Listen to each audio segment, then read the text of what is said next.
Karnataka is going to polls on May 10th, as the Election Commission has already announced, for its 224-member assembly seats. Amid all this election hullabaloo, Asaduddin Owaisi-led AIMIM plans to field candidates in about 25 constituencies.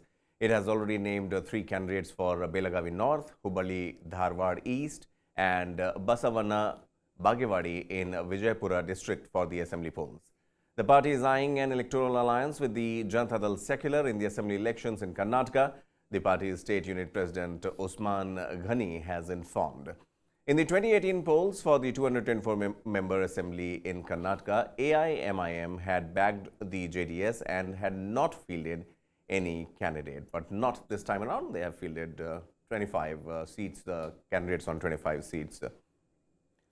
We are joined by Rizwan, chief editor, the Nashiman Weekly, and Bhaskar Hegde, editor of TV9 Kannada Digital. Rizwan, let me begin with you first. How do you see this foray of AIMIM chief, the whole party, in fact, into the Karnataka polls, and what difference do you believe it will make? Thank you for inviting to your show. Last year, MIM had supported JDS also, and they contested about 3-4 seats.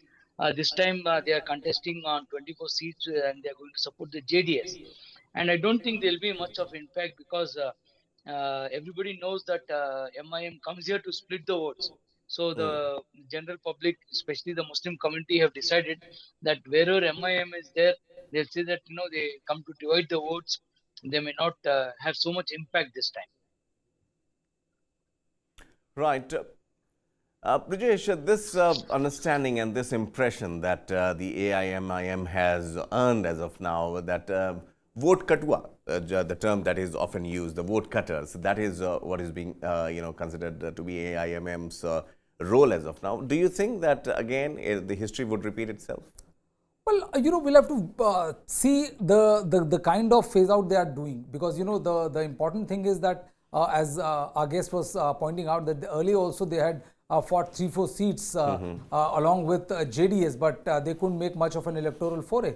So, this time when they are fighting around 25 seats, see, the initial thing is that, they always split the Muslim vote, and usually it helps the Bharatiya Janata Party. That is why, MIM is also under moniker of BJP's B team. That angle is something, which the Congress party would be very keenly, looking into, to ensure that nothing of that sort happens. Because if that happens, then I think the Congress would be in kind of troubled waters, because the BJP would also be following very keenly this announcement of MIM of fighting 25 seats. But as of now, MIM doesn't have that kind of presence in the state of Karnataka, where they could be gauged as a serious threat to or possibly split the vote to a level where it actually harms the electoral prospects of the Congress party. Right. Bhaskar, now talking of the local body presence, AIMIM as of now appears to have a sizable control over there and sizable presence also over there. Do you believe that this is something that is giving Asaduddin obviously the confidence to field candidates on 25 seats? Pankaj, to add to what Rizwan and what Vijay said, I think the impression is more than the vote cutter. The approval and acceptability is very low among the voters in Karnataka, number one. Number two, more than AIMIM, I think the big issue here is the second party, that is SDPI, that is Social Democratic Party of India. That one is likely to have more impact than AIMIM.